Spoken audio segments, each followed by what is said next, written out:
बिस्मिल्लाहिर्रहमानिर्रहीम। My name is Mohammad Faisal. आज के लेक्चर के अंदर हम कारनोट इंजन से रिलेटेड मज़ीद एक प्रॉब्लम देख लेते हैं। कह रहे हैं कि आपके पास एक कारनोट इंजन है,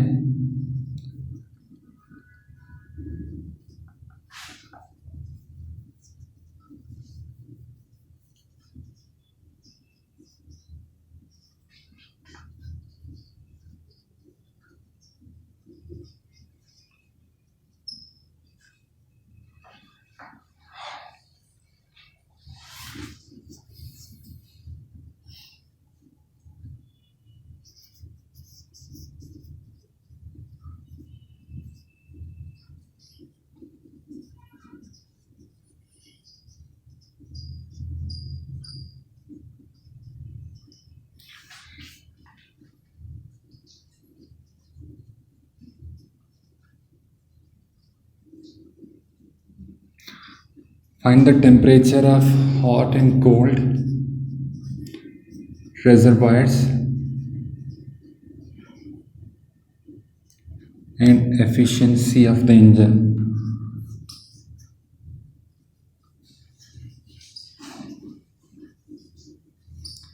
जिस प्रॉब्लम के अंदर समझ लेते हैं हम लोग को प्रॉब्लम को। पहले कहते हैं कारनोट इंजन है जो 2000 जूल का वर्क तो परफॉर्म कर रहा है और उसमें से 400 जूल जो है एनर्जी जो है हीट सिंक को क्या कर रहा है, रिजेक्ट कर रहा है, ये वेस्ट हो रही है आपकी Q2 जो है आपके पास।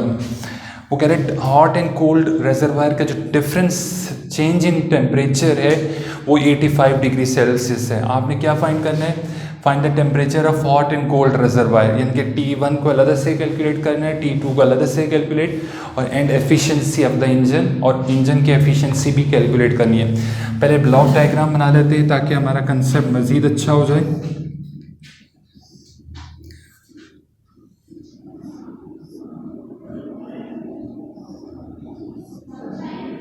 हमारे पास T1, ये T2 है, ये यहाँ से हीट Q1 अब्जॉर्ब कर रहा है, ये वर्क परफॉर्म कर रहा है, और ये Q2 भी आपको मालूम है, Q2 400 जूल है, वर्क जो है वो आपके पास 12,000 जूल है। Q1 जो है वो भी कैलकुलेट कर लेंगे हम लोग कि कितनी हीट वो अब्जॉर्ब कर रहा है हॉट रिजर्वायर से। एफिशिएंसी भी गिवन है। सबसे पहले डेटा बना लेते हैं हम अपना इस प्रॉब्लम का।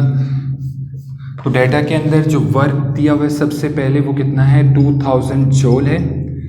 नेक्स्ट जो है हीट रिजेक्ट हो रही है, तो रिजेक्ट हीट हमेशा Q2 से डिनोट होती है, वो आपके पास 400 जूल है।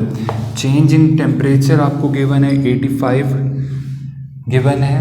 Find the temperature of hot and cold reservoir. To find में क्या क्या चीज़ें आप लोगों ने करनी है, सबसे पहले T1 कैलकुलेट करना है, फिर अगेन T2 कैलकुलेट करना है, Q1 कैलकुलेट करना है, और एफिशिएंसी कैलकुलेट करनी है इस प्रॉब्लम के अंदर।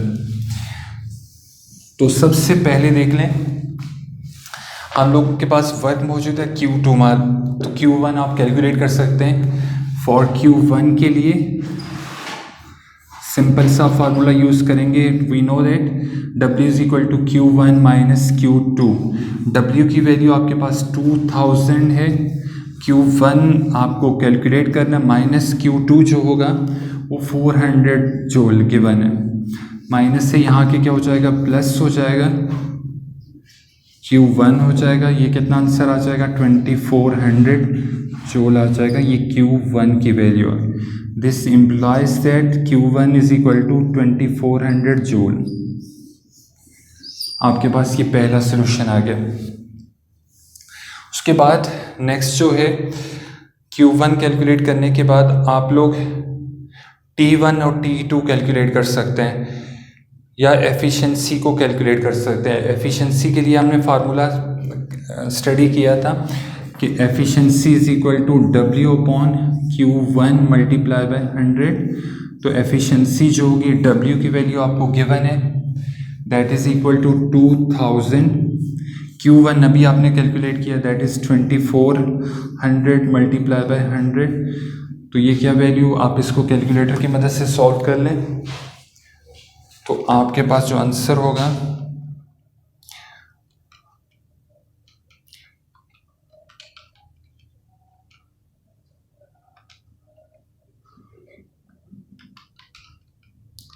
वो 83.3%। एफिशिएंसी परसेंट में जो है कि 83.3% ये एफिशिएंसी आपके पास आ चुकी है। नेक्स्ट जो होगा आपके पास टेम्परेचर डिफरेंस गिवन है, आप क्या कर सकते हैं, कैलकुलेट कर सकते हैं क्या चीज़, T1 T2। अब यही एफिशिएंसी का फार्मूला यूज़ करके अब T1 और T2 को कैलकुलेट करेंगे। तो एफिशिएंसी इज इक्वल टू, हम जानते हैं 1 माइनस T1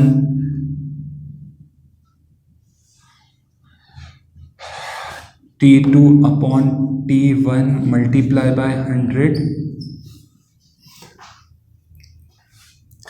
उसके बाद आप क्या करेंगे, इसका एलसीएम ले लें तो आपके पास T1 minus T2 upon T1 multiply by 100 आ जाएगा। T1 minus T2 is actually word delta T है अपॉन T1 मल्टीप्लाई बाय 100। तो इस सूरत के अंदर डेल्टा T तो गिवन है, आप क्या कैलकुलेट कर सकते हैं, T1 कैलकुलेट कर सकते हैं यूजिंग दिस फार्मूला। तो वैल्यूज़ पुट करें, एफिशिएंसी की जगह 83.3 पुट कर दें,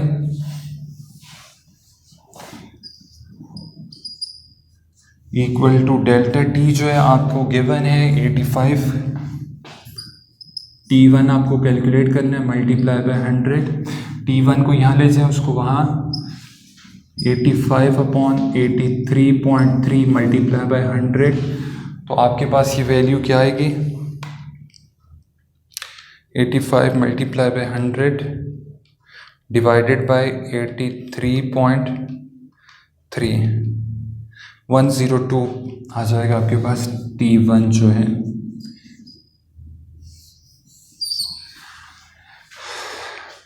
जब T1 आपके पास 102 है तो T2 कैसे कैलकुलेट करेंगे, डेल्टा T आप जानते हैं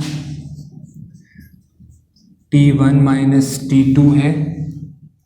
डेल्टा T की वैल्यू आपके पास 85 है, T1 102 है माइनस T2 है, -2 को T2 को इक्वल केस जाने ले जाएं, 85 को वहाँ ले जाएं, तो T2 equal to 102 minus 85।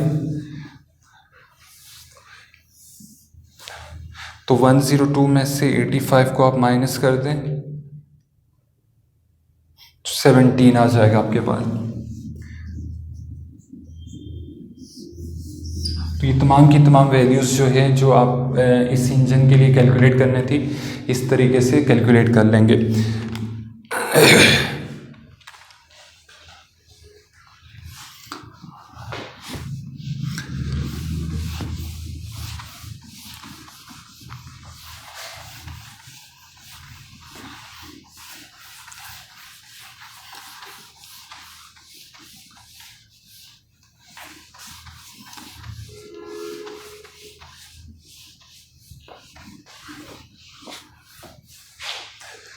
In word problems के साथ हम एक टॉपिक भी डिस्कस कर लेते हैं जो कि इंट्रॉपीज कहलाता है।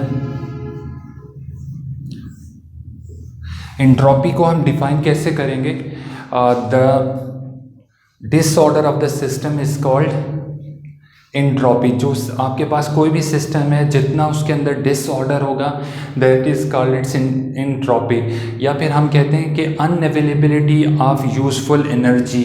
बहुत सारी एनर्जी आपकी बॉडी के अंदर मौजूद है, लेकिन इसका कुछ हिस्सा ऐसा होता है एनर्जी का जिसको हम यूज़फुल वे में इस्तेमाल नहीं कर सकते, तो उस हिस्से को हम क्या कहते हैं, एंट्रोपी कहते हैं। या डिसऑर्डर ऑफ द सिस्टम, जितना सिस्टम आपका डिसऑर्डर होता जाएगा। फॉर एग्जांपल एक रूम है आपके पास, अगर वो प्रॉपर वे में अरेंज है, हर चीज़ अपनी जगह पे रखी हुई है, तो आप के लिए इतनी प्रॉब्लम नहीं होती, हर चीज़ आप आसानी से पिक कर सकते हैं, आपको हर जगह हर चीज़ अपनी जगह के ऊपर मिलेगी। लेकिन अगर वही रूम अगर बिखर जाए, चीज़ें इधर उधर पड़ जाएं, तो क्या होगा, डिसऑर्डर सब हो गया आपके रूम के अंदर। अगर कोई चीज़ फाइंड आउट करनी पड़ेगी तो आपके लिए वो तलाश करना बहुत मुश्किल हो जाएगा। बिल्कुल इसी तरह एंट्रोपी का चक्कर है कि कहते हैं कि जब आपका सिस्टम, आपका जो रूम है इधर उधर फैल जाएगा, उसमें जितना ज़्यादा डिसऑर्डर होगा उतनी ही ज़्यादा क्या होगी, एंट्रोपी होगी। यानी कि मालिक्यूल्स हैं, अगर मालिक्यूल्स अरेंज फॉर्म में मौजूद हैं तो वो क्या होगा, एक प्रॉपर रेगुलर अरेंजमेंट होगी तो हम कहेंगे कि एंट्रोपी इसमें क्या है, ना होने के बराबर है। लेकिन इसी सिस्टम को हम क्या करें, शेक कर दें, इसी ग्लास को शेक करें तो कुछ मॉलिक्यूल्स रैंडम वे में जो आगे पीछे होना शुरू हो जाएंगे। तो इस तरह की जो अरेंजमेंट है इनकी, दैट इज कॉल्ड, ये डिसऑर्डर में है और ये चीज़ ऑर्डर के अंदर है। या एंट्रोपी ना होने के बराबर है क्योंकि हर चीज़ अरेंज है। यहाँ पे आपका डिसऑर्डर बढ़ गया है तो हम कहते हैं एंट्रोपी क्रिएट हो गई है यहाँ पे। और याद रखिएगा जितना ज़्यादा डिसऑर्डर होगा उतनी ही ज़्यादा क्या होगी, एंट्रोपी इंक्रीज होगी। या दूसरा बात हमने की थी एनर्जी की, कि अनअवेलेबिलिटी ऑफ यूजफुल एनर्जी। अगर आप कहते हैं कि आपका सिस्टम है, आप इसको हीट प्रोवाइड कर रहे हैं तो आपकी एंट्रोपी जो होगी वो क्या होगी, इंक्रीज करना शुरू कर देगी। उस एनर्जी की वजह से मोर एंड मोर डिसऑर्डर आपके सिस्टम के अंदर पैदा होगा, मोर मॉलिक्यूल्स क्या होंगे, वाइब्रेट करेंगे, जिसकी वजह से क्या होगा, ये जो ऑर्डर होगा ज़्यादा से ज़्यादा चेंज होगा। तो एनर्जी जैसे ही कोई सिस्टम अब्जॉर्ब कर रहा होता है तो दैट मीन्स कि डिसऑर्डर बढ़ रहा है, तो एंट्रोपी बढ़ रही है। और अगर सिस्टम में से एनर्जी क्या हो रही है, रिलीज हो रही है, तो दैट्स मीन कि मॉलिक्यूल्स दोबारा अपनी ओरिजिनल पोजीशन पे क्या हो रहे हैं, सेट हो रहे हैं। एंट्रोपी आपकी क्या होगी, कम होना शुरू हो जाएगी। तो अब एनर्जी अब्जॉर्ब होगी तो एंट्रोपी आप पॉजिटिव लेंगे, अगर एनर्जी रिलीज हो रही है तो एंट्रोपी को आप क्या लेंगे, नेगेटिव लेंगे। अच्छा, मैथमेटिकली आप एंट्रोपी को किससे डिनोट करेंगे, कैसे डिफाइन कर सकते हैं? मैथमेटिकली हम एंट्रोपी को डेल्टा एस से डिनोट करते हैं या सिंपल एस से डिनोट कर सकते हैं। और हम कहते हैं कि किसी भी सिस्टम को जब आप हीट प्रोवाइड कर रहे होते हैं एट एब्सोल्यूट टेम्परेचर, ये हीट है जो सिस्टम को आप प्रोवाइड कर रहे हैं, but at absolute temperature, this T is called absolute temperature. ये टाइम कंसीडर ना कीजिएगा इसको, ये टेम्परेचर है आप लोगों का। तो एट एब्सोल्यूट टेम्परेचर जब कोई सिस्टम हीट अब्जॉर्ब कर रहा होता है या कोई सिस्टम हीट अपने लूज कर रहा होता है, that is called entropy S. और यूनिट क्या होगी, आप ऑब्वियसली हीट की यूनिट जूल है, टेम्परेचर जो है केल्विन है, जूल पर केल्विन, या इसको यूं भी आप लिख सकते हैं, जूल केल्विन इनवर्स लिख सकते हैं इसको। एंट्रोपी को हम in terms of second law of thermodynamics भी डिफाइन कर सकते हैं कि सेकेंड लॉ के फॉर्म में, कि जब आप सिस्टम को एनर्जी प्रोवाइड करें तो the disorder increases more and more, that is called second law of thermodynamics in terms of entropy. तो आज के लिए इतना ही, बाकी इंशाल्लाह नेक्स्ट लेक्चर के हम अंदर डिस्कस करेंगे।